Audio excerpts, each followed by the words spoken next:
Haya Montaraces, buenas noches. Nos hallamos aquí reunidos alrededor de la hoguera virtual en este 14º Concilio a Distancia. Hoy nos visita Víctor Javier Ibáñez, que nos viene a presentar la segunda edición ampliada y revisada de su libro Una resistencia olvidada.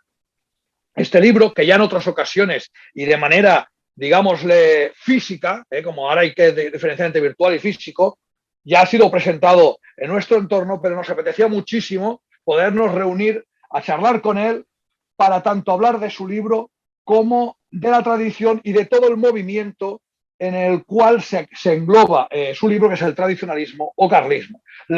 Como dijo un día un gran conocido mío, la ideología más antigua de España. Buenas noches, Víctor. Buenas noches, Montaraces. Muy agradecido por vuestra invitación y muy honrado de poder estar con vosotros compartiendo este concilio a distancia, ya que las circunstancias sobrevenidas nos impiden pues, la cercanía, la camaradería y compartir esto pues, de otra manera. Pero bueno, intentamos sobreponernos a las circunstancias y lo dicho, muy honrado de estar esta noche con vosotros. Bueno, como ha señalado en la presentación, creo que, por lo que veo, quizás el 50% de los que estáis aquí habéis tenido la santa paciencia de sufrir alguna otra presentación de la primera edición de este libro, la cual se ha presentado en Barcelona, en diversos conciliábulos, en diversos lugares pues satanizados, demonizados por el sistema. Pero bueno, no obstante, también la segunda edición hemos tenido ocasión también de presentarla hace cosa de 2 meses en Barcelona. Creo que ha sido la primera presentación que se hizo físicamente de esta segunda edición, como dices, revisada y corregida. Pues bien, apelando una vez más a vuestra santa paciencia, me voy a poner, si me lo permitís, a explicar las razones por las cuales esta segunda edición no es una mera reedición de la primera, sino que he optado por corregirla y por ampliarla. Cuando el libro se publica en el año 2017, el libro me llevaría en torno a escribirlo pues un año y medio, poniéndome lo que se dice en serio. Digamos, es una idea que me venía rondando en la cabeza desde hace mucho tiempo. Quizás desde mis primeros contactos con el carlismo, porque yo no vengo de una familia de tradición carlista y también yo procedo de una región donde el carlismo, que sí ha tenido arraigo, realmente, a veces se piensa que solo es una cosa del maestrazgo, de Vascongadas, de Cataluña y del Reino de Valencia, pero no, es cierto que en Andalucía tuvo mucha presencia y en La Mancha, donde yo procedo, también tuvo una gran presencia. Pensemos que el historiador liberal Antonio Pirala decía que el carlismo en La Mancha, al principio de la Primera Guerra Carlista, es donde uno de los lugares dentro del solar hispánico donde más voluntarios tiene, y señalaba las circunstancias, pues del terreno un poco más abierto, de aquellos llanos de La Mancha, que impedían un poco consolidar la toma de las posiciones de facto. Quizás otras geografías más abigarradas, como son las del maestrazgo, como son las de la Cataluña Interior, o las de Vascongadas o la Navarra Pirenaica, pues permitían que las fuerzas armadas carlistas se hicieran fuertes.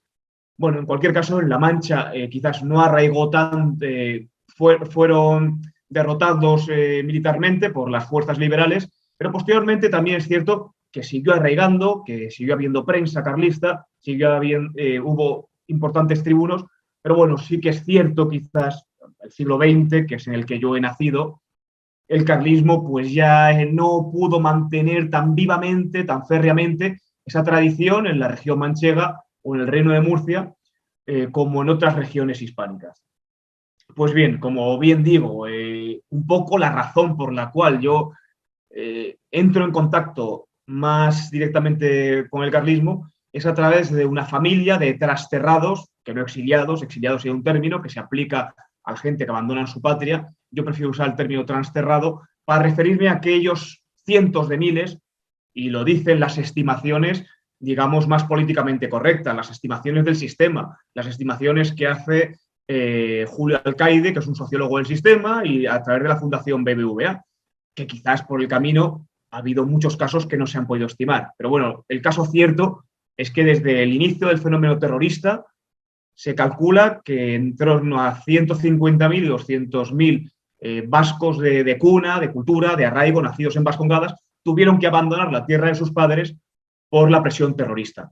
Y además no existe un cálculo parecido sobre Navarra, en la cual pues, también tuvo cierta incidencia esta presión, y no tenemos un estudio sistemático sobre este asunto. Bien, como decía, una de estas familias que tuvo que abandonar su tierra por la presión, no solo por la presión del terrorismo, porque claro, no era solo el terrorismo, era cómo el Estado, cómo la fuerza pública, cómo el poder constituido no otorgaba, no arbitraba los medios adecuados para dotar de protección a esta gente que se sentía amenazada. Bien, una de estas familias, como digo, vizcaína para más señas, carlista desde generaciones inmemoriales, viene a arraigarse, a vecindarse en un pueblo de La Mancha, ya pegando con el Reino de Valencia y el Reino de Murcia, que es Caudete, que es una encrucijada de caminos entre, como digo, entre lo manchego, lo valenciano, lo murciano. Y el caso es que era muy significativo. Caudete, por cierto, es un pueblo que curiosamente sí que había conservado mucha tradición carlista, no solo por su cercanía con el Reino de Valencia, sino porque es oriundo de allí el que llegó a ser secretario personal de Su Majestad Católica Carlos VII, el rey carlista de leyenda, quizás más conocido por aquellas barbas que tenía y por ser el protagonista de la guerra carlista. Y da la casualidad de que un caudetano, el conde de San Carlos, llegó a ser secretario particular de Carlos VII, y además es que a este conde se le deben unas obras de desarrollo de Caudete muy significativas, con la creación de barriadas obreras, con la creación de un palacio modernista, siguiendo la línea de Gaudí, y además también con la creación de la Plaza de Toros de Caudete. Bueno, pues Caudete, curiosamente, era un pueblo de mucha tradición carlista, en el cual fue a recalar esta familia de carlistas trasterrados. Bueno, pues en cierto modo, esa experiencia personal mía, ya desde un principio ya me llamó mucho la atención, y cómo era un tema absolutamente desconocido. Estamos hablando aún de los años 90, bueno, todos habíais nacido perfectamente de sobra, y todos nos despertábamos o llegábamos del colegio al instituto y poníamos el telediario y se nos revolvían las entrañas con aquellas noticias: ETA mata a tal persona, ETA mata a los trabajadores de la Armada en Vallecas, ETA pone un coche bomba, o sea, el continuo que era ver aquello. Quizás en esa vorágine de la ofensiva terrorista, los trasterrados, aquellos vascos, como digo, de cuna, de tradición, de etnia, si vale el término, se vieron forzados a abandonar la tierra de sus padres, ese tema queda un poco olvidado. Y a mí, en cierto modo, desde el primer momento, desde mi primer contacto con el carlismo, a través de esta gente, los cuales, ya también puedo decir, que pese a estar a cientos de kilómetros de Vizcaya, no habían perdido sus tradiciones vascas, mantenían el euskera, la forma de ser, la forma de comer, todo ello que les singulariza tanto, pues me resultaba curioso por qué nadie escribía la historia primero de los trasterrados y luego, evidentemente, derivado de ahí, de los carlistas. Pues cuando uno se pone a estudiar la historia de las víctimas del terrorismo de ETA, claro, las listas oficiales te llegan. Bueno, matan a un taxista en Algorta, matan a un bibliotecario en Ondarroa. Bueno, perdonen, no los matan por ser taxistas, no los matan por ser bibliotecarios, los matan por ser carlistas.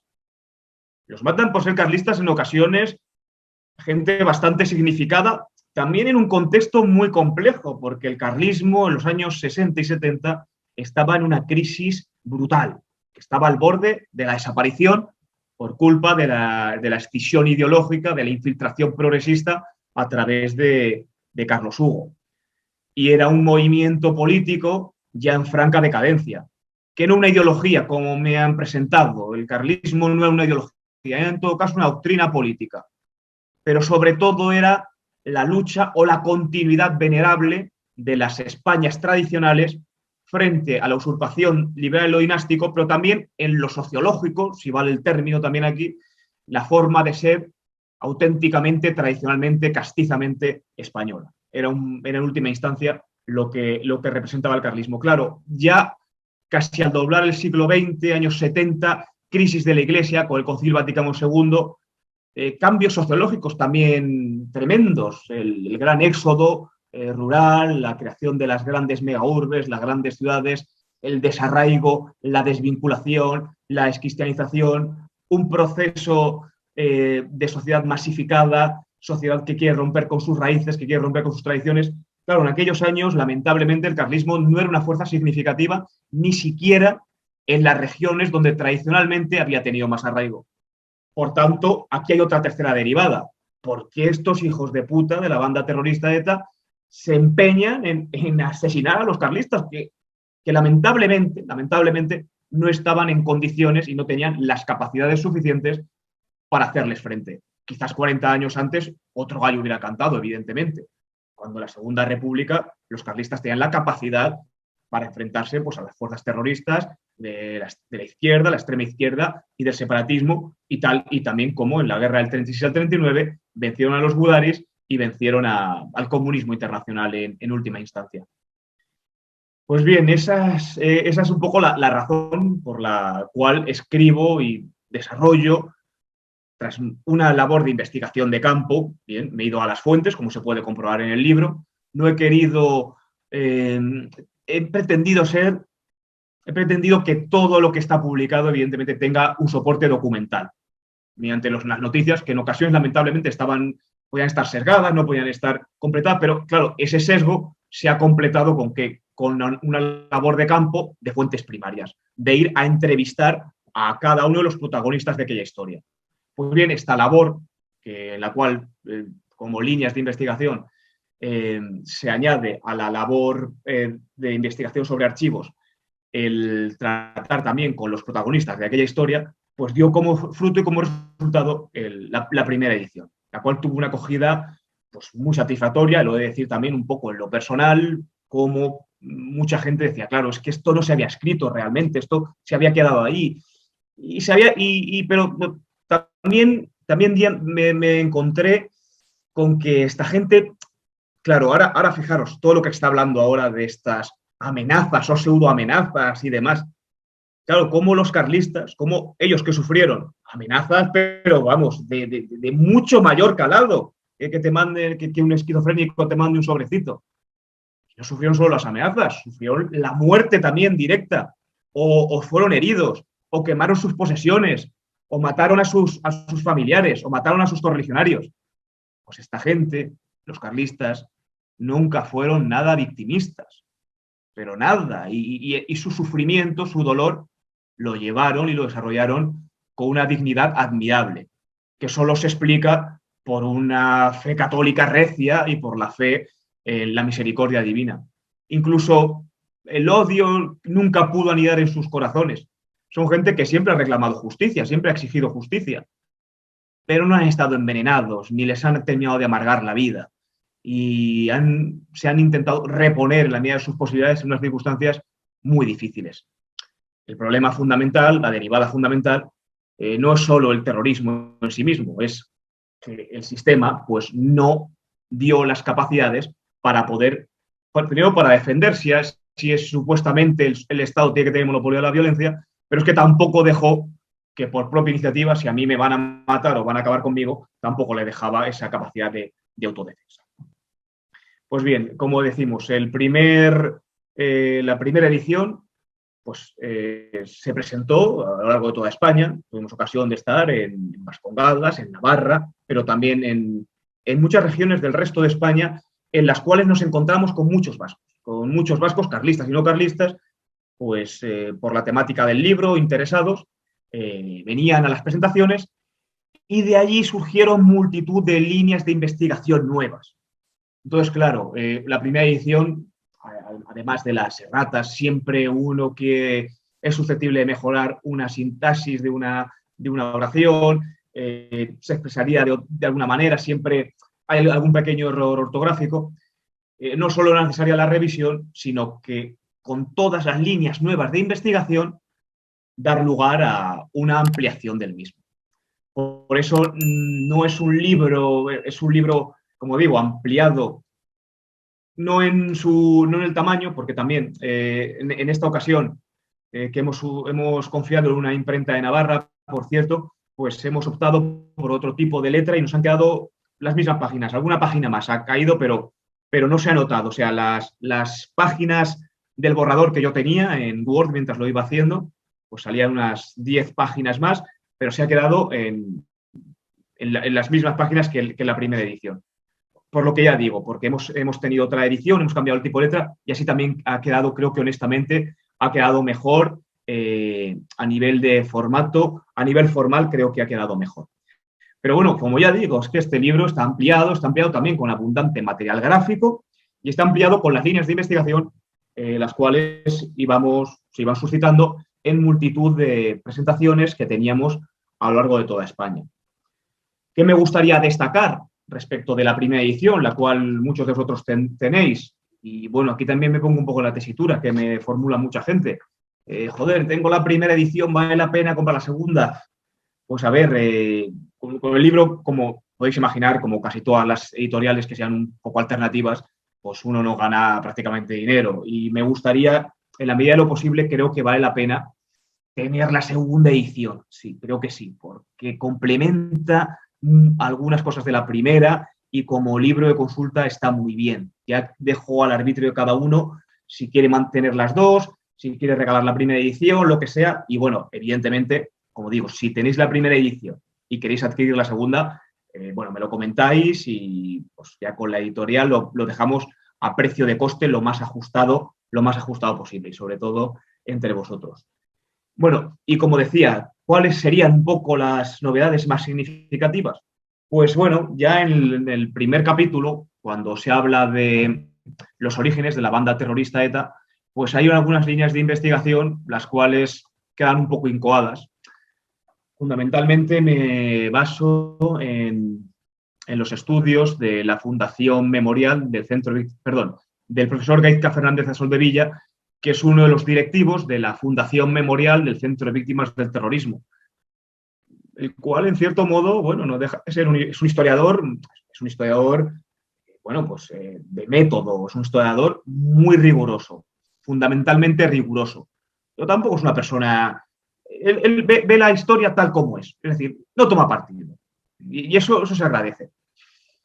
Y lo voy a decir por lo siguiente, porque es muy importante lo que él ya señala, dice, como las tres piezas fundamentales que explican el terrorismo etarra. ¿Cuántas veces se ha dicho a nivel periodístico, los etarras son fascistas? ¿O cuántas veces ya ha dicho ya el disparate supremo, los etarras son carlistas, ni más ni menos? ¿Cuántas veces hemos tenido que aguantar esa infamia? Que, por cierto, muchas veces también me han preguntado, oiga, ¿usted el libro lo ha escrito para responder eso? No, no lo he escrito para responder eso, pero creo que se responde por sí mismo. No tiene más razón de ser. Lo he escrito en honor, en reparación y en piadoso recuerdo a nuestros mártires. Lo he escrito por eso. Pero bueno, ¿cuántas chorradas no se han oído de ese jaez? Pues bien, el profesor Gaizka Fernández de Soldevilla dice, ¿cuáles son los fundamentos de la banda terrorista ETA? Dice, son tres. Dice, una lectura lineal del primer Sabino Arana. El primer Sabino Arana, racista, supremacista, antiespañol, misógino también se podía decir, cómo odiaba a las mujeres, todo esto. O sea, el aranismo puro y duro, decir que la raza vasca suponía un pueblo absolutamente diferenciado y distinto al del resto de España. Luego el marxismo-leninismo también. Y en tercer lugar, esto es muy importante, dice, la inspiración fundamental son los comandos terroristas urbanos, en cierto modo el Frente de Liberación Nacional argelino, pero sobre todo el terrorismo sionista de Irgun.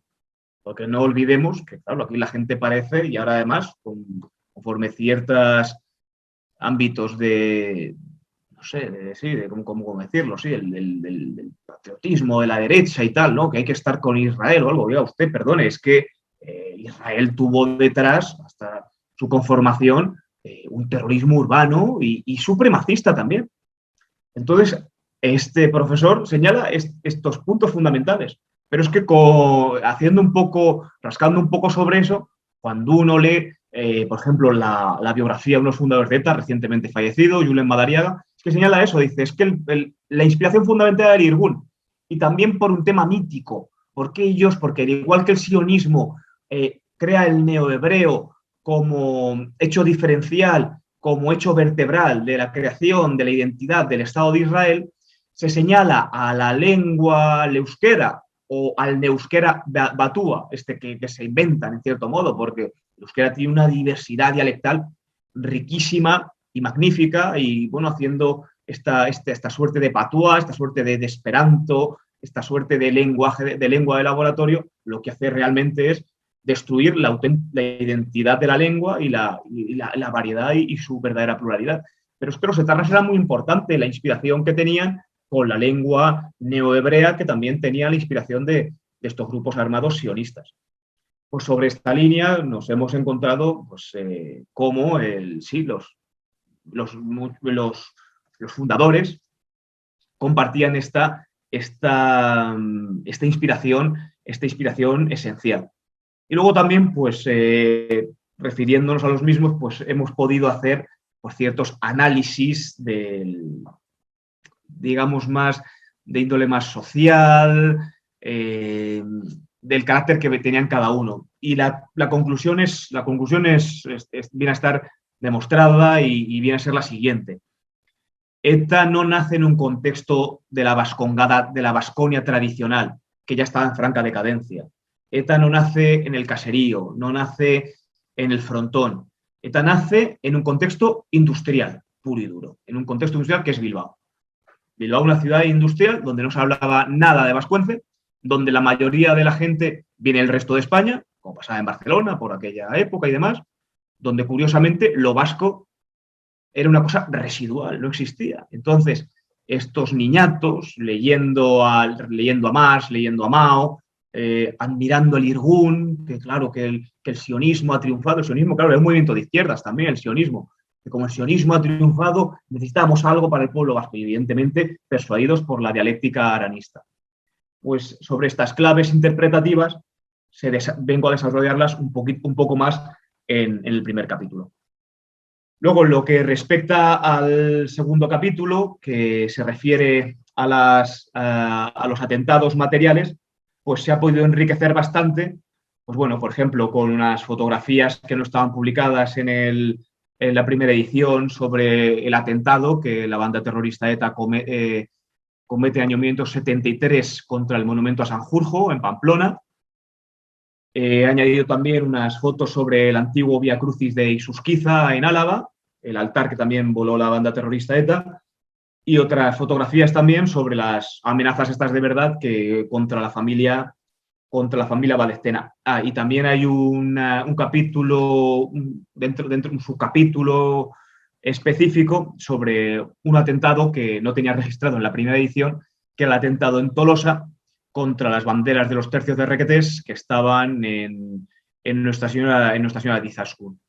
Y bueno, esto fue dentro de la escalada terrorista, que también vengo a explicar cómo los primeros objetivos de la banda terrorista ETA son los carlistas. Por otra cosa que también decía, se me ha olvidado citarlo al profesor Soldevilla, que claro, el afán primigenio de ETA es vengar al Gudari, que como bien sabéis tuvo militarmente un comportamiento cobarde, ridículo en la guerra del 36 al 39.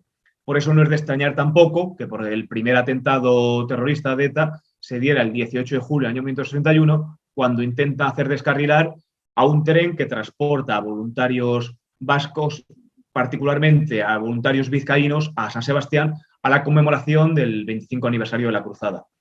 Y bueno, pues sí, hay un comando terrorista que intenta aflojar unas traviesas a la altura del Palacio de Ayete. El atentado no le salió muy allá, el tren se movió un poco y demás, se pensó que no era, que había sido, bueno, que no tenía esto, que no, en origen no se le dio más importancia, se pensaba que, bueno, había sido un pequeño fallo técnico o lo que fuese, pero bueno, sí, es un atentado que intentó reivindicar la ETA y que por su capacidad operativa posterior pues se ha visto que tenía ese afán criminal, ese afán de generar sangre y que podía haberse y que se podía haber cometido una terrible tragedia con ocasión de este intento. Pues bien, ya señalo otros atentados, pues lo que decimos, contra el Monumento de Navarra a los muertos en la Cruzada, contra el Via Crucis de Isusquiza, contra el Via Crucis de Montejurra, y no tenía registrado pues este atentado también contra el altar de la ermita de Nuestra Señora de Izaskun en Tolosa, en la cual ETA pues, también profana el altar, quema las banderas de los tercios requetés, pero luego es muy significativo y muy bonito en cierto modo, como rápidamente el pueblo de Tolosa reacciona y hace un desagravio sí muy fuerte, que es que van en peregrinación desde Tolosa hasta la ermita, que son 3 kilómetros, y es muy bonito en aquella Guipúzcoa tan verde, tan profunda, tan auténtica, pues se hace ese desagravio con banderas de España, con la bandera roja de Gualda y la boina roja. Entonces, las fotos que incluye aquí pues son bastante significativas y son bastante bonitas. En lo que respecta a los asesinados por la banda terrorista ETA, pues como digo, pues también he tenido ocasión de ampliar el perfil personal y vital de cada uno de ellos, en muchas ocasiones gracias al conocimiento directo de sus familiares. Me voy a detener particularmente, por no alargarlo demasiado, en Víctor Legorburu Ibarretxe, que fue alcalde de Galdácano, en Vizcaya, y tuve ocasión de conocer a su hijo, el cual se llama como yo, Víctor Javier. Creo que debemos de ser los únicos españoles que nos llamamos así. Pero bueno, fue curioso y bueno, pues tuvimos mantengo el contacto con él, hablamos bastante, pero bueno, cuando sintonizamos enseguida, es un tema también muy delicado, claro, porque preguntarle a la gente por su padre asesinado y demás, hay que tener mucha prudencia y hay que hacerlo con todo el respeto y con todo el cariño, por supuesto. Pero enseguida me atendió muy bien, me abrió su corazón y bueno, y enseguida me contó un montón de anécdotas, las cuales todas no caberían en el libro, bueno, algunas quizás tampoco tenían tanta relevancia, pero bueno, había otras que yo creo que sí valían la pena por su perfil humano. Entre ellas una, bueno, quizás esta no es la más importante, pero bueno, en cierto modo sí, porque mira, Víctor Legorburu Ibarretxe era muy aficionado al fútbol, al balompié, era muy seguidor del Athletic Club de Bilbao, de los Leones, como tanta gente por toda España, también es muy seguidor del Athletic Club de Bilbao, y aparte también, siendo de Galdácano, pues era seguidor del equipo de su municipio, de su ciudad ya casi, porque Galdácano es un municipio que pasa como con aquellos años de desarrollo industrial, dobla población, y además dobla población, pero no como tantos municipios hemos visto de Cataluña, doblan población y de aquella manera, ni parques, la gente hacinada en grandes bloques. Galdácano dobló población y esto lo gestionó el alcalde carlista, que era Víctor Legorburu, y lo gestionó muy bien, y entonces mereció el reconocimiento del gobierno no sé exactamente qué ministerio era, bueno, imagino si el Ministerio de Vivienda, está puesto en el libro, el Ministerio de Vivienda pues lo reconoce como ejemplo de este desarrollo armonioso, mantenimiento de zonas verdes, mantenimiento de edificios de calidad, etc. Pues bien, como decíamos, era también una persona muy futbolera, era una persona entregada a su municipio porque eran los antiguos alcaldes que no cobraban nada por estar ahí. Y una persona pues también le gustaba el balompié, muy fan del Athletic de Bilbao, muy fan del Galdácano, y conseguía, gracias a eso, pues bueno, pues era muy amigo tenía cierto, más que amigo, pues bueno, tenía por su posición ciertos contactos o acceso a la directiva del Athletic Club, y le permitía eso que le cedieran algunos jugadores al Galdácano, entre ellos, por ejemplo, Ángel María Villar, que luego fue presidente de la Federación Española de Fútbol. 2 días antes de su asesinato, pues también jugaba el Athletic Club de Bilbao contra Granada, y se acercó también a la directiva, estuvo ahí hablando con el presidente y quedó eso, que le cedían un par de jugadores. Bueno, pues 2 días después lo matan y lo quedan ya las cosas, en el año 76, y al socio del Athletic Club de Bilbao, Víctor Legorburu Ibarretxe, no le dan el minuto de silencio al partido siguiente. Otro hecho que tampoco estaba en la primera edición y que luego lo he añadido en esta es, pues, hubo un determinado momento y esto es bastante importante ahora que se ha visto con todo el tema del COVID y demás y de la pandemia, hubo un momento en el cual la Diputación de Vizcaya, él por ser alcalde de Galdácano, también era miembro de la Diputación de Vizcaya, quería poner algún hospital, pues digamos, en los pueblos más importantes, cabezas de comarca. Entonces, aquí había bueno, pues dentro de la cordialidad, pero estaba el problema de si se ponía el hospital en Galdácano, donde era alcalde Legorburu, o o era en Galdácano, o bueno, en un pueblo al lado, que se me ha ido el santo al cielo. Lo tenía aquí, se me ha ido el santo al cielo. Se daba la circunstancia también que la familia política o sea, su mujer eran del otro pueblo. Bueno, pero pese a ello, y el otro pueblo también era un poco más grande, tenía algún habitante más. Y parece que, bueno, que todo estaba, que iban a llevar al hospital allí. Pero bueno, Víctor Legorburu estaba muy convencido de que no, que el hospital tenía que estar en Galdácano. Y bueno, pues razonando la cosa con argumentos técnicos, con argumentos que justificaban cómo la mejor asistencia sanitaria se iba a dar en Galdácano, pues se tenía que poner allí. Y bueno, y finalmente pues consiguió eso, pese a que podría haberse desentendido, porque tenía parte de su familia en el pueblo al lado, pues no consiguió que el hospital estuviera en Galdácano. Y cosa muy importante, ¿por qué lo digo con razón de esto? Porque este hospital, en los últimos años, fue reconocido como el mejor hospital de la comunidad autónoma vasca. El hospital que pudo erigir Víctor Legorburu Ibarretxe. Al que, por cierto, también, cuando lo asesinan, el antiguo Insalud le dice a sus familias que le iban a poner al nombre a ese hospital Víctor Legorburu Ibarretxe. Y estaba muy justificado. Estaba absolutamente justificado, porque luchó mucho porque se pusiera ese hospital. Evidentemente, pues ya entenderéis, las circunstancias políticas no cumplieron con la palabra dada. Bueno, también hay alguna foto más, en este caso en concreto, con lo de Legorburu Ibarretxe. Y bueno, en general, en el resto de víctimas, pues también se ha añadido algo más. Recuerdo también en el asesinato en el capítulo del asesinato de Jesús Layar, pues he puesto dos fotos que me parecen muy significativas. Una asistiendo al frontón y poniéndole a un pelotar y poniéndole una chapela y demás. Lo que era muy gráfico e ilustrativo de cómo esta gente, lo que hemos dicho antes y lo que hemos repetido y lo que creo que es una de las grandes tesis del libro, cómo eran gentes entrañablemente arraigadas a lo más auténtico vasco, a las tradiciones vascas. También sale Jesús Layar posteriormente, pues, he puesto otra foto que sale más distendidamente con unos quintos de allí del pueblo, de Charri Aranaz y demás. Y bueno, pues es que claro, luego cuando matan a esta gente también se quiere correr un tupido o se quiere hacer la damnatio memoria. Era gente que no eran queridas y nada. Pero ¿cómo que no eran queridos? ¿Cómo que no eran queridos? Si aquí se ve clarísimamente cómo estaban súper integrados, cómo lo daban todo por sus vecinos, cómo no cobraban ni un duro, no como los políticos de ahora, y los mataron, bueno, pues lo que los mataron, no los mataron por nada relacionado con su gestión al frente de los ayuntamientos, los mataron pues por el puro odio a la tradición vasca y española que representaba el carlismo.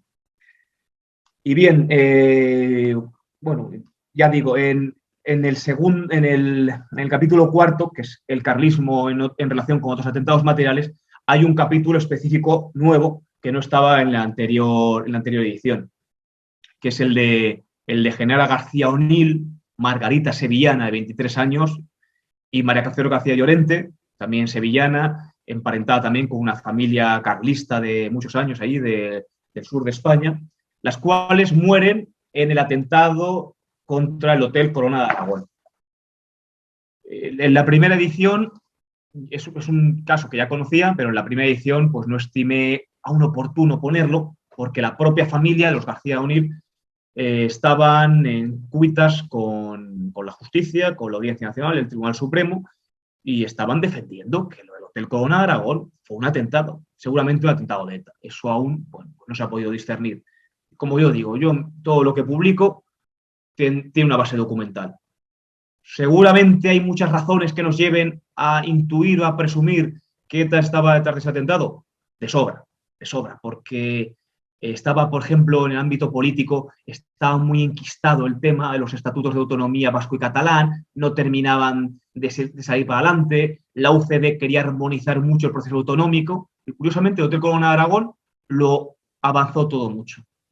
Y se quiso callar que era una autoridad terrorista, porque claro, habían atentado, iban en una promoción de alféreces, entonces era una cosa muy escandalosa también. Entonces el gobernador civil de Zaragoza, siguiendo órdenes superiores de Dios sabe quién, pues intentaron acallarlo de aquella manera y se aprovecharon del dolor inmediato de las familias. Pero bueno, la familia García O'Neill, esta familia carlista en concreto, pues por su cuenta y riesgo, sin contar con el apoyo de nadie, consiguió demostrar, después de muchos años, con un peritaje muy fino y muy técnico, cómo no esa versión oficial de que se había quemado una churrería, una esta para hacer churros, era mentira.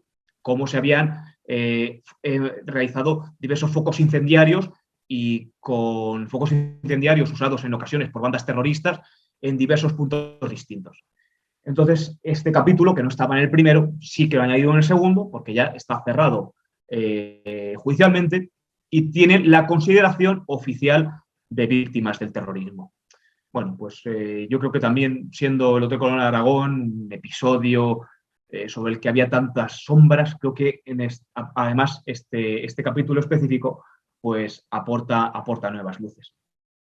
Y por terminar ya, porque yo creo que lo que procede es hacer un poquito de tertulia y tampoco, y como ya sabéis un poco la temática del resto, pues bueno, vendré a decir eso, el resto de capítulos, el capítulo que he abordado antes en un inicio, el de los trasterrados, es decir, aquellos cientos de miles de vascongados y miles también de navarros que abandonaron la tierra a sus padres, pues lo he ampliado también, pero he aprovechado para poner la otra, la contraparte.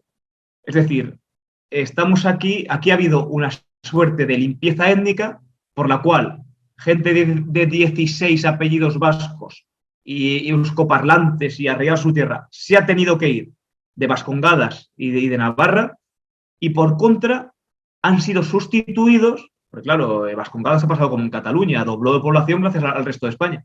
Han sido sustituidos por gente del resto de España que no tenía evidentemente esa progenie y ese linaje vascongado. Y lo paradójico es que mucha de esa gente se metió en la banda terrorista ETA. Se metió en la banda terrorista ETA o en su brazo político en Herri Batasuna.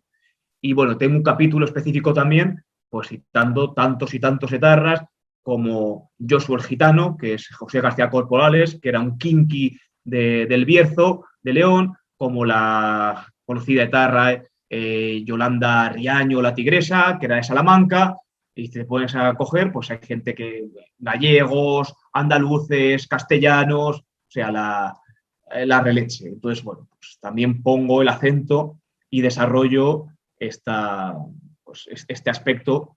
Por ejemplo, Pedro del Hoyo, este que ha muerto hace un poco también, pues es que lo mismo. Eran gente que venía de Extremadura, que venía de Castilla y que llegaban, se instalaban además en los barrios edificados por el Instituto Nacional de la Vivienda bajo el yugo y las flechas, y los tíos se hacían los masetarras. Era la leche.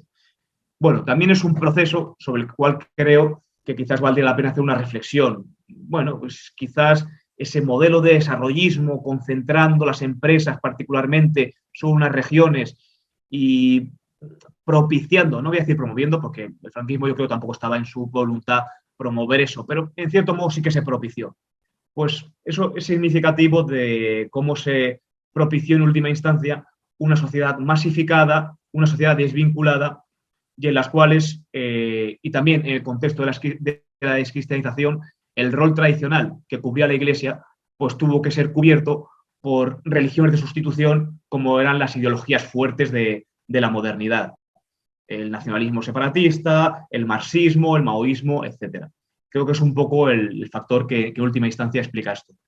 Bueno, pues estas es un poco las novedades significativas que tiene esta segunda edición, la cual sé que me vais a preguntar si los que lo tenéis vale la pena. Yo creo que sí, por lo que he dicho, por los capítulos nuevos, por el material gráfico nuevo, por los añadidos nuevos, por la corrección nueva y nada, en la medida de las posibilidades, pues lo que lo he dicho, haremos lo posible a los que tenéis y nos ayudasteis. Y os lo agradezco mucho con la primera edición, que es lo que ha podido hacer que salga esta segunda ya revisada y corregida, pues sí que os animo que lo tengáis en vuestra biblioteca como material de consulta, como material de difusión o para lo que estiméis necesario. Y nada, muchas gracias y si queréis comentar cualquier cosa, a vuestra disposición. Muchas gracias, Víctor Javier, por la exposición y ahora tocan las preguntas. Es algo que explicas un poco ya en el libro, pero que alguien quiere que ahonde más, que es que cómo la comunión tradicionalista carlista ayudó a las víctimas del terrorismo en el soporte a familiares y válidos, heridos, ya que el gobierno, como sabemos todos, hasta hace muy poco, o hasta tiempos mucho más recientes, no hizo nada. Así es, en la propia fundación de la Asociación de Víctimas del Terrorismo, la cual hoy día lamentablemente pues está ya desnaturalizada, como digo, en la propia fundación de la AVT, que fue muy militante y muy exigente en el reconocimiento, porque una cosa que no tiene un reconocimiento ni un soporte legal del carácter de víctima del terrorismo, pues hay carlistas ya, hay carlistas desde un origen. O sea, no se pretendió solo decir, oye, los carlistas en todo momento quisieron ayudar a todas las víctimas del terrorismo. Por todas las víctimas del terrorismo era muy significativo. Yo cuando iba a las primeras misas de mártires de la tradición, no se rezaba solo por los de las guerras del 19, por los de la guerra del 36 y el 39, se rezaba también por las víctimas del terrorismo. Entonces, en general, pues la comunión o los carlistas, de un modo u otro, están en todas estas iniciativas, desde la creación de la AVT y luego a nivel más doméstico, por así decirlo, más cercano, es lo que vengo a decir. La gente que no tenía, que de repente, claro, estamos pensando gente que está... Esto me decía también el hijo de Víctor Legorguru, dice, claro, nosotros no teníamos nada fuera de Vizcaya. Es que mi padre era vasco, porque era vasco parlandita, dice, pero era esencialmente vizcaíno. Decía esto el hijo de Víctor Legorguru, dice, nosotros solo salíamos 2 veces al año y de Vizcaya, una para ir a la romería de Montejurra y luego otra, bueno, pues ya con un SEA 600 de aquella, hacíamos un viaje de 4 o 5 días nada más, pues a ver alguna cosa histórica de España. Íbamos a Burgos, a Santiago de Compostela, a Madrid, a Sevilla. Dice, mi padre, cuando llegaba al límite administrativo de Vizcaya, pues daba un claxonazo diciendo hemos vuelto a casa. Es decir, no lo hacía cuando llegaba a Álava o entraban por Guipúzcoa. Para ellos, dices, nuestra casa es que era Vizcaya. Y cuando salimos no teníamos nada, no teníamos dónde irnos a ningún lado. Pues esa labor que se da no solo en el caso de los Legorguru y Barreche, sino de tantas familias, puedo aseverar y puedo dar testimonio y fe de cómo desde el primer momento pues se presta asilo, se da techo, se da ayuda material en lo que hiciera falta y en lo que se necesitara. A este respecto me voy a permitir recordar también yo creo que es uno de los testimonios más significativos, que es el de Ignacio Toca Echevarría, el cual no está en ninguna lista oficial de víctimas del terrorismo porque no es asesinado directamente por la banda terrorista, es decir, no le hace un atentado y le dan 2 tiros por la espalda o le ponen un coche bomba, sino que Ignacio Toca, un día viene la policía a su casa, llama a su puerta y le dice, oye, usted es que tiene que abandonar Vizcaya. Ya se mosqueaba, dice, bueno, durante el franquismo, como el franquismo trataba de llamar al carlismo y les ponían muchas multas, incluso también era una condena típica del carlismo, pues eso, desterrar a la gente durante unos meses o lo que fuera. Se pensaba, dice, bueno, es que pasa algo con el carlismo. Dice, no, es que usted está en una lista de la banda terrorista ETA. Dice, no, pues vale, pues si estoy, póngame una escolta o hagan lo que tengan que hacer. Dice, pero yo, ¿cómo me voy a ir? ¿Dónde voy a ir? Dice, no, esto es un orden del gobernador civil, usted haga lo que crea conveniente y ya está. Claro, a este señor, pues la tensión, el impacto de este sentimiento de desasosiego, de desprotección, pues bueno, de repente dice, bueno, no sé dónde ir y llama a algunos amigos de Madrid y conforme está bajando y está saliendo de Vizcaya, dice, bueno, sí, los amigos dicen, vente a nuestra casa que estarás bien, te atenderemos. Habla en concreto con un doctor, con el doctor Alberto Ruiz de Galarreta, que por cierto, bueno, ahora hablaré sobre eso también. Le dice, vente, él era médico, dice, vente porque te veo muy mal y te trato, te doy una medicación, te tomo las constantes vitales y tal. Y al día siguiente, cuando lo llama, pues había fallecido de un infarto al corazón. El choque que le había producido la situación había acabado con él. Pues Pues bueno, pero en el fondo pues es significativo, primero, de la desprotección a la que aludía y segundo, pues de esas labores que van, como ya digo, desde lo más institucional al más alto nivel, la fundación de la VT, a lo más doméstico, es decir, a nadie, una solidaridad estricta, una solidaridad verdadera, no como esto tan progre de ser solidario y ser tan, una solidaridad de verdad, es lo que encontraron aquellos carlistas absolutamente desprotegidos por quien los debía proteger. Ahonda lo de doctor antes de que se nos olvide luego. Sí, bueno, pues el doctor Alberto Ruiz de Galarreta, pues lo mismo, también es una persona que, bueno, para la historia, los que tengáis alguna, bueno, los más iniciados en la historia del carlismo, es muy conocido porque es el autor de un libro, él lo hizo bajo seudónimo, el seudónimo de Manuel de Santa Cruz, del cura Santa Cruz. ¿Por qué? Porque él era médico de la Armada y los militares pues no se podían meter en política y con Franco menos, es que es curioso, curiosamente siendo médico de la Armada y siendo carlista pues para no meterse en líos escribía todos sus artículos en la revista ¿Qué pasa?, en la revista Iglesia Mundo, en muchas revistas carlistas también que había en los años 60 y 70 bajo seudónimo. Ya con la democracia que parecía que podía, que igual no tendría tantos problemas, bueno, lo mantuvo siempre el seudónimo. Escribió luego también una obra monumental de 37 volúmenes que se llama Apuntes y documentos para la historia del tradicionalismo español, 1939-1966, y bueno, donde explica con todo lujo de detalles lo que fue la historia del carlismo aquellos años.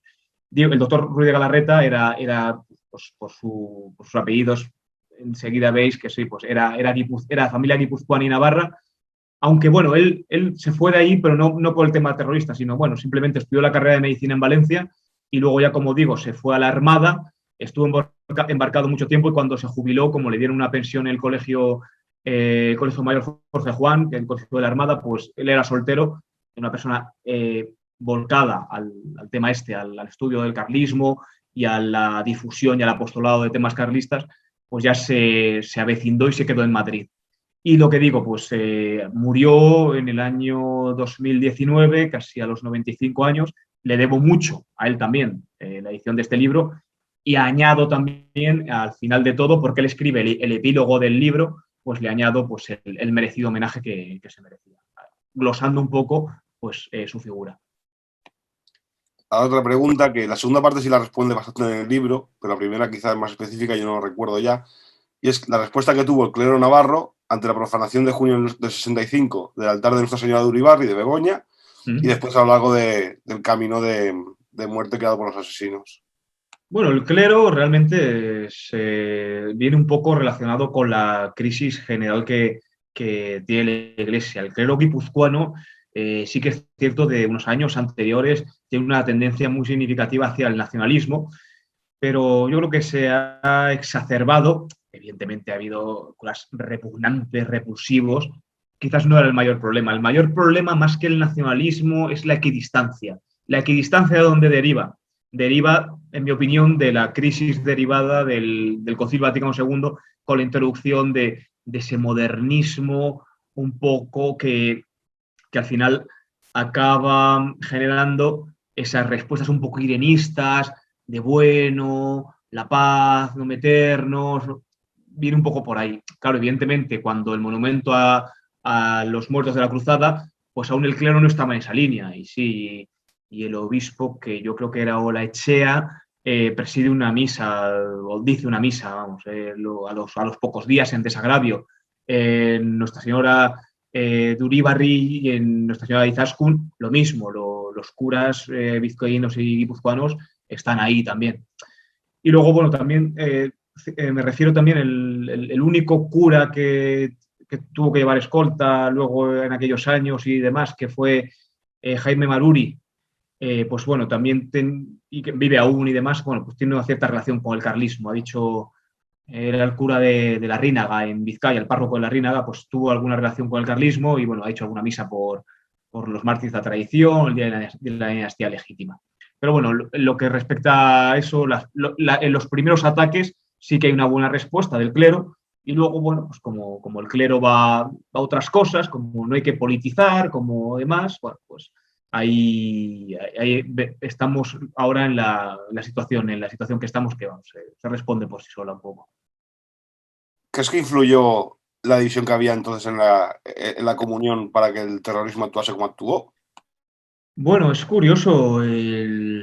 Claro, lo que pasa es que la comunión estaba en un estado de precariedad, porque claro, por la lealtad dinástica, los carlistas no querían romper tajantemente con Carlos Hugo porque se esperaba que o que rectificara sus errores, o se entendía bueno, que era muy joven y era un poco lo que lamentablemente se escuchaba también en las parroquias. Es que no os llevemos engaño, la Iglesia en su vertiente temporal y humana ha sido un factor de progresismo absoluto. Pensemos, este que se presenta en las elecciones de Madrid era Fraile, el Ángel Gabilondo.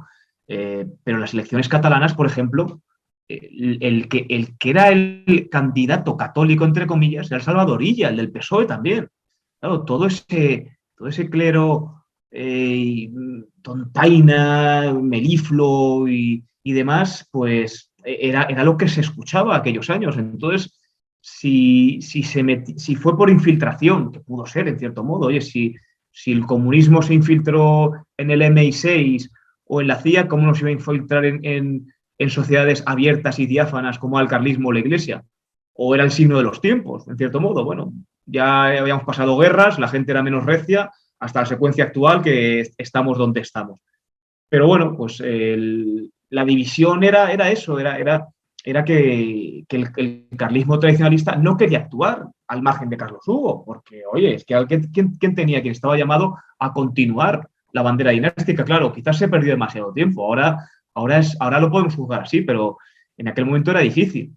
Entonces, ¿qué pasaba? Más que división, lo que generó eso es que la gente se fuera a su casa desanimada, desencantada, y evidentemente dice, claro, pongámonos en el Requeté que había luchado en la cruzada, que había visto morir a sus correligionarios, que había pasado tanto frío en la batalla de Teruel, en la batalla del Ebro. Dice, ahora me están vendiendo este otro rollo. Y se ve claramente en la romería de Montejurra, como hay una bajada muy significativa de la asistencia, como aún en 1965, que ya Carlos Hugo decía muchas tonterías, aún hay 300.000 personas, pero es que en 1970 es que solo hay 10.000. Entonces, sí, claro, bueno, lo curioso es que por parte de ETA, digamos, no habiendo una comunión tradicionalista fuerte, porque la gente, el carlismo, por lo general, pues se vio presa de esa apatía y de esa desilusión normalmente. Incluso muchos de las víctimas carlistas de ETA son gente, bueno, sí que llevaba su carlismo, pero lo llevaba en su casa, lo llevaba como una cosa familiar, que muchas veces ni iba a los actos ya, ni de la incipientemente reconstituida comunión tradicionalista. Entonces, la división esa que decimos, que yo creo que no es tal, sino que más bien los carlistas se van a su casa, pues es un factor que influye, es un factor, sí, que tiene su relevancia. Pero yo creo que más que nada era el puro odio de estos criminales a lo que representaba el carlismo. Sobre todo porque desmentía fundamentalmente lo que ellos predicaban, que eran los más auténticamente vascos. No, es que los más auténticamente vascos eran estos carlistas que estaban en decadencia, que eran minoritarios ya, pero les desmontaban, digamos, físicamente toda su estrafalaria teoría. En referencia a lo que comentas en el libro, sobre todo la parte de lo que eran los actos terroristas en Navarra, siempre venían de fuera, venían simplemente de Vascongadas. Entonces, ¿hubo una colaboración entre la población y los grupos de fuerza de seguridad del Estado, o la comunión intentó hacer algún sistema de red de información para mantenerse informados sobre extranjeros que viniesen a la región? Bueno, esto es un tema que, a ver, evidentemente el carlismo estaba desarmado ya, porque ya sabemos lo difícil, es que ni siquiera los voluntarios de la cruzada, muchas veces los veteranos podían tener armas y demás. Y claro, la relación con las fuerzas de orden público tampoco era buena, en el sentido que las fuerzas de orden público habían puteado mucho al carlismo en los años 60 y 70. Y se veían con...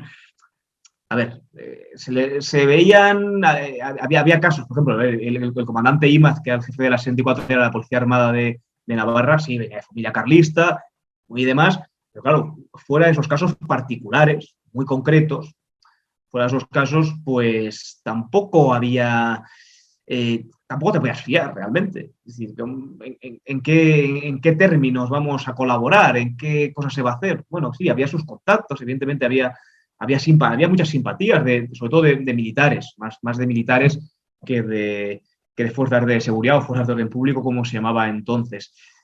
Entonces sí que se intentó alguna cosa que no terminó de cuajar porque no había un encaje adecuado, porque al fin y al cabo las fuerzas de orden público en los 60 y 70 estaban puteando al carlismo porque Franco decía, no, vamos por Juan Carlos y dejémonos de líos porque yo he decidido a Juan Carlos y ya está. Pero claro, las fuerzas de orden público, cuando ya llega la democracia, están al servicio claramente del régimen que se tiene que constituir, que se tiene que consolidar.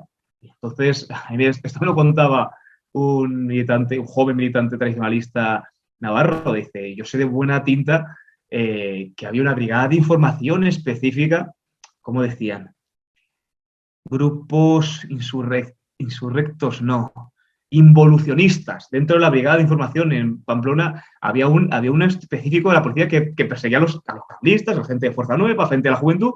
Era la brigada anti-involucionista en Pamplona. Alucinante.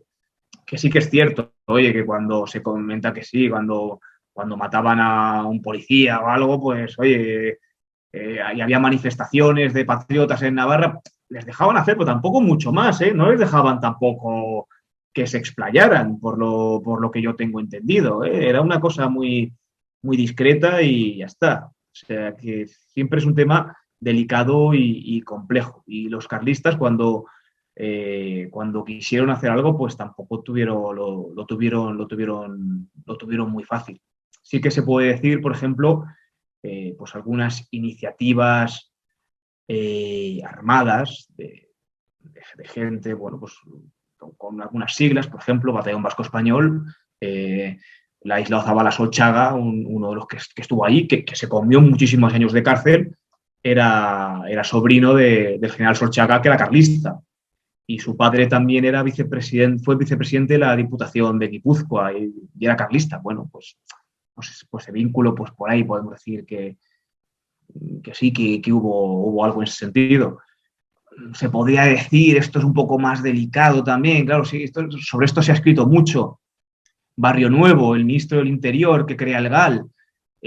Claro, Barrio Nuevo, socialista y tal, pero de aquellos socialistas de orden, ¿no? Y Barrio Nuevo viene de una familia carlista y, de hecho, el título nobiliario que tiene es un título creado por Carlos VII, que luego se lo reconoció Franco. Ahora quieren quitar todos estos títulos, pero él nunca ha renunciado a ello. Y él siempre recuerda con mucho cariño, sí, su paso por la Comunión y por la JT, por la Asociación de Estudiantes Tradicionalistas, como era. Y luego se dijo que sí, pero bueno, es muy delicado y bueno, ya estos son puras interpretaciones y puras conjeturas. Sobre el tema del trasterramiento forzado, ¿hay un punto de inflexión en el que se hace a partir de que tiran la toalla o es consecuencia de la acumulación de acciones contra ellos? Pues habría que analizar, la casuística es muy amplia, la casuística es amplísima. Claro, muchas veces hubo gente que se sentía un poco desamparada, a lo mejor, por ejemplo, pongamos la familia de Ulayar, está en Echarri Aranaz, que es un pueblo muy pequeñito, los amigos navarros que están aquí lo conocen bien, saben cómo es el asunto, y bueno, pues en determinado momento ya se está incómodo porque el pueblo te recuerda que tu padre lo han matado aquí, lo han matado al lado y pues de una forma psicológica, pues no sé, un mecanismo psicológico, y dice, pues me marcho, que estoy mejor fuera del pueblo. Esta gente, por ejemplo, no se va de Navarra, se va a Pamplona, dejan el pueblo y se van a Pamplona. En otros casos, pues venía directamente, como hemos dicho, en el caso de Ignacio Toca Echevarría, que le llaman directamente a su casa y le dicen que usted tiene que abandonar Vizcaya. Entonces, pues depende un poco de cada caso y es muy delicado también ponerse en la tesitura de cada uno.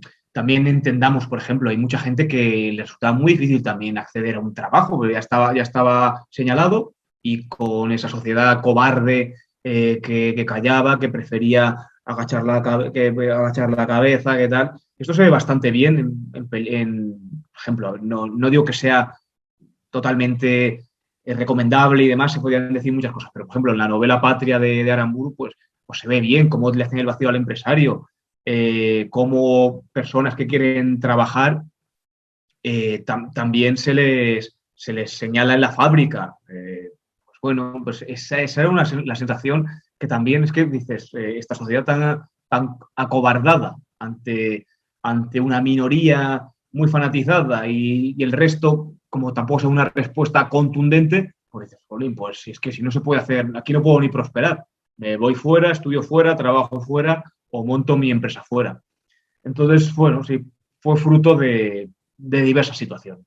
Unos que no querían recordar a que hayan matado a sus padres, otros que veían ya el asesinato muy cercano y nadie que los defendiera, entonces optaban por irse, y otros que veían que no había futuro. No había futuro porque eso era una pequeña Sicilia en el sentido más peyorativo de la mafia que se lo repartía todo y demás, y no había nada que hacer, entonces optaban por irse.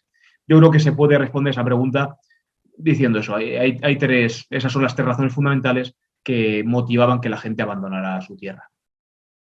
Bueno, que en 1997, cuando ejecutan a Miguel Ángel Blanco, los primeros manifestantes eran carlistas.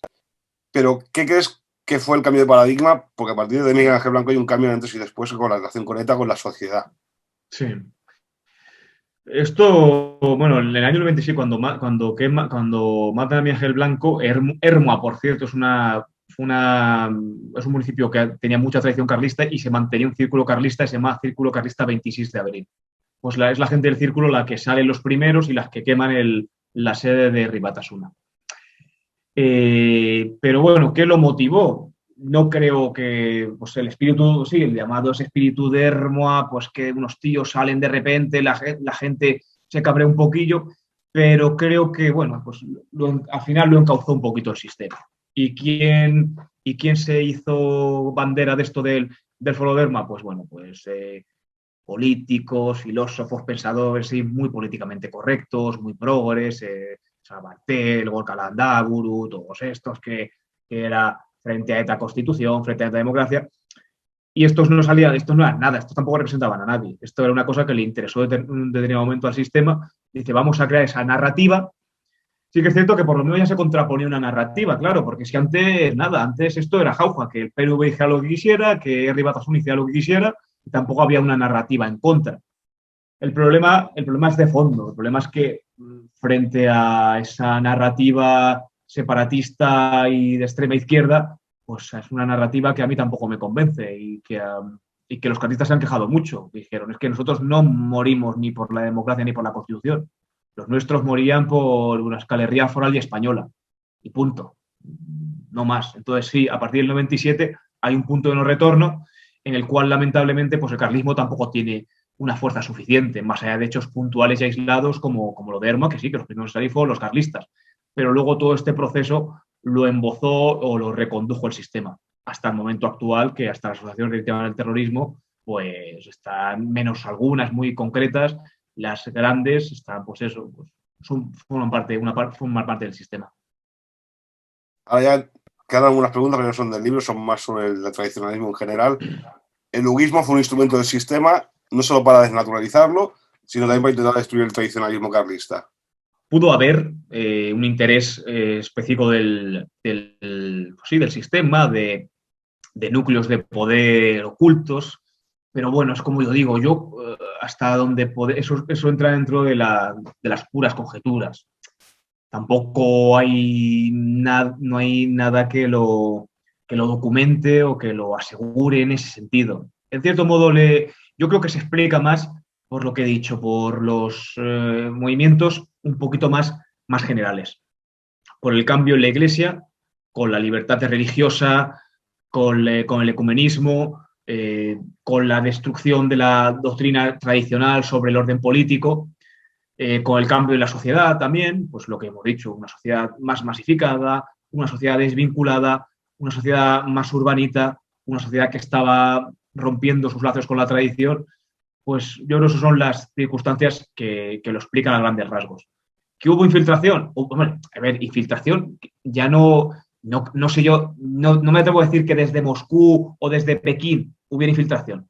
Lo que sí que hubo, sin duda, fue infiltración de los grupos comunistas españoles que se aprovechaban de que el carlismo gozaba una relativa libertad. Luego lo puteaban, luego ponían multas y todo esto, pero le dejaban hacer la romería. Y al igual que estos grupos se infiltraban en las parroquias, pues se infiltraban en el carlismo también.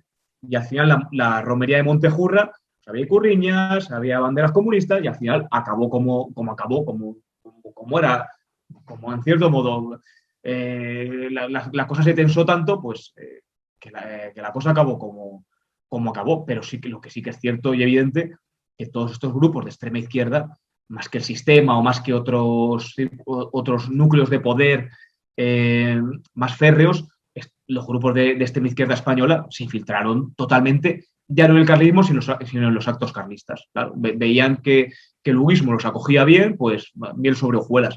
Podían aprovecharse esa relativa libertad para difundir sus ideologías disolventes.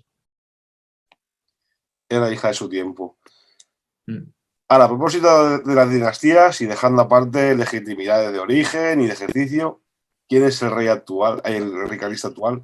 Es don Sixto Enrique de Borbón, el cual, tras la traición y la defección de su hermano Carlos Hugo, y como hemos dicho antes, tras apurar hasta lo que no está escrito, hasta dejar pasar tiempo para ver si rectificaba su actuación, pues le exigió, le requirió a que jurara los principios de la legitimidad española, y si los abandonaba, pues esa bandera que Carlos Hugo abandonaba, pues él la cogería y la alzaría. El carlismo es para la mayoría de disidentes la fuerza nacional más desconocida. ¿Cómo está a día de hoy el tradicionalismo en España?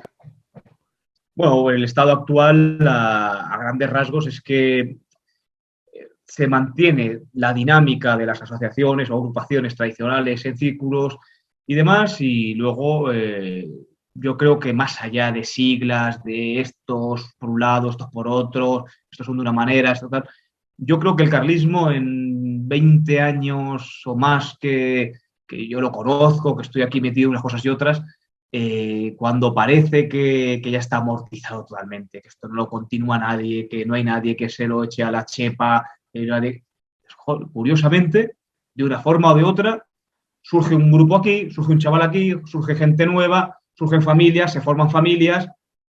Entonces yo creo que eso es lo que, en última instancia, más allá de la propia especulación teórica o intelectual, es lo que asegurará hasta cierto punto pues su mantenimiento, y yo creo que hay cartera porque hay semilla y porque al final cuando estamos en estos procesos tan disolventes y destructivos, la gente de una manera o de otra quiere volver a la tradición.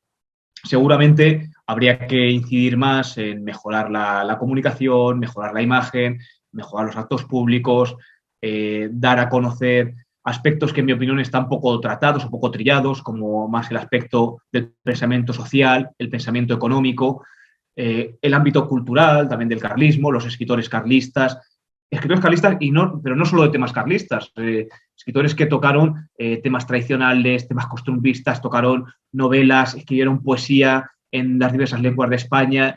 Pues yo creo que es mucho lo que hay que difundir y sería mucho lo que se debería de dar a conocer. Y bueno, pues sobre ese gran acervo, sobre ese gran patrimonio, pues van surgiendo grupos. Las fuerzas nacionales en España hoy están en franca decadencia. Seguramente la irrupción de una pseudo fuerza nacional sionista sea la puntilla a otras muchas fuerzas nacionales. Pues aquí veremos la prueba del algodón. Veremos la prueba del algodón si los que ayer estaban dando por saco con los pañuelos palestinos y hoy están con la bandera de las 36 puntas, quién cae quién pica ese anzuelo y quién no. Yo creo que el carlismo pues no lo va a picar. ¿Hay rey legítimo después de don Sixto? Pues habría que ver las partidas, habría que ver las leyes tradicionales y ver en quién recaigan los derechos, ver cómo se comporta. también el carlismo es una legitimidad de origen, pero sobre todo es una legitimidad de ejercicio. Si por arte de esto llega que es a un tío que es un Austria, que tal, que no se entera de nada, que no sabe nada de España y demás, pues habría que pensar otro tipo de cosas. Quizás una suerte de regencia. Habría que ver. Rey hay, sí, sí lo hay, porque las leyes dinásticas españolas son muy claras. Luego habría que ver, una vez que recaiga sobre quien tiene que recaer, si acepta la pesada carga, en cierto modo, de presentarse como el continuador de la tradición española. Porque yo entiendo que una persona de 20 apellidos súper nobles, que lleguen unos tíos con las boinas rojas diciendo que tienes que jurar esto y tienes que hacer esto y lo otro, pueda ser un coñazo. Entonces, bueno, en cierto modo también tiene mérito, ¿eh? En lugar de estar en la paz y la tranquilidad de los castillos y tomando vinos y vidas regaladas y tranquilas, meterse en estos embolados. ¿Crees que tenemos la renovación de la comunión y ves una unión posible cuando Dios se lleva a Don Sixto? Bueno, yo soy muy amigo de Telmo Aldaz, al cual lo cito en el libro también como una de las personas que me ha ayudado mucho en la recolección de todo este tipo de temas. Es un tema, mira, que no lo he dicho. Ellos también sufrieron muchas amenazas directas por parte de ETA y demás. Él, por su discreción tampoco pidió eso, que no se pusiera, que no se le pusiera más y esto. Yo creo que puede renovar bastante, sí. Tiene todas mis simpatías. Le confirmó Monsieur Lefebvre. Es un tío de campo, aventurero y más. Me voy a remitir a lo que decía el anteriormente homenajeado y recordado Alberto Ruiz de Galarreta. Yo pienso que el carlismo, él decía, y esto lo aprendió de la gente de la UAS, a los cuales el carlismo les dio mucho apoyo en España y él particularmente. Y decían los de la UAS, es preferible ser un enjambre de mosquitos que un gran elefante blanco. Refiriéndose a las organizaciones políticas y haciendo esta reflexión respecto a la obsesión que tenemos a veces sobre la unidad, tenemos que tener una gran organización. Y decían los de la OAS, si tú tienes un gran elefante, puede ser mastodóntico, pero le mete una bala y cae de una. Dice, era preferible el enjambre de mosquitos, que haya núcleos carlistas, núcleos tradicionalistas, que haya gente que va a la montaña, gente que se dedica a la oración, gente que se dedica al cultivo de la historia, al cultivo de la cultura, al cultivo de la reflexión sobre la economía, sobre la política, sobre las ciencias, sobre lo que sea, pero que sean tradicionalistas. Ese enjambre de mosquitos siempre será preferible que estar obsesionado con tenemos que unirnos, tener una gran organización. Ya nos uniremos en el día a día, ya nos uniremos cuando haya que salir a las calles, ya nos uniremos cuando hay iniciativas que valgan la pena. Yo pienso que lo que hay que hacer es cada uno donde esté, o buena cuenta de esta idea del enjambre de mosquitos es esta misma acción literaria, que no es estrictamente tradicionalista, pero bueno, responde a una alternativa al sistema pues muy significativa, pues que haya más acciones literarias de Guggenheim, que no haya solo una. Es muy bueno, decía, joder, qué putada que hoy coincide otra. Mejor, porque si vienen a detenernos por lo que estoy diciendo yo aquí, nos dirán a nosotros y los otros chavales están libres y pueden seguir haciendo cosas. Entonces, bueno, que haya más que unidad, que haya puntos de convergencia. Puntos de convergencia no solo en lo teórico, sino también en lo práctico y en la acción política. Ahora, uno más personal es si tienes algún proyecto literario entre manos para el futuro. Pues sí, tengo dos. Uno no lo quiero comentar así porque está pendiente de una beca y sería muy frustrante que no me la dieran. Entonces, por no tentar la providencia, lo dejamos aquí. O cuando no me la den ya os lo comentaré y a ver si lo sacamos adelante.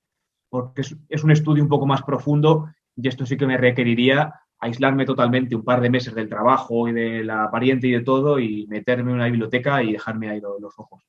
Y el segundo que tenía, que queríamos sacarlo también como Ediciones Auzolán, es un estudio sobre, bueno, parecido un poquito quizás al que ha sacado ahora Fides sobre en defensa de la naturaleza. Ellos lo hacen desde una perspectiva parda, nosotros lo haríamos desde una perspectiva boino-colorada. Digamos, un poco los temas que he tocado antes, ¿no?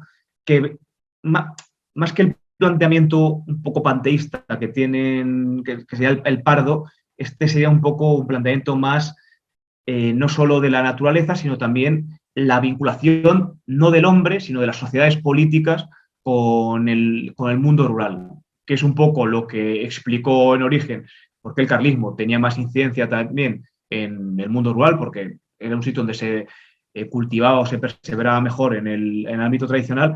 Y luego también no olvidemos una cosa, la desamortización, que es lo que supone la gran crisis, primera gran crisis del mundo rural, cuando se expolian los bienes comunales a muchos municipios y cuando se condena a mucha gente a que abandone lo rural para la proletarización de la gran ciudad, tiene también un origen ideológico, que es la desamortización liberal que hace el marrano Méndez, todo el mundo decía que era judío y demás, y se pone el apellido falso de Mendizábal. Y entonces esto lo hace un poco contra el régimen tradicional español y también contra el carlismo. Entonces, por ahí creo que nos podría salir una buena obra, defendiendo eso, la perspectiva del arraigo del mundo tradicional con el campo. Y bueno, y a partir de ahí, haciendo posibles reflexiones. No se trata, evidentemente, de, oye, vamos todos, cortamos con lo que tenemos, nos vamos al campo. Eso se ha hablado mucho, llevo oyendo yo ese tema años.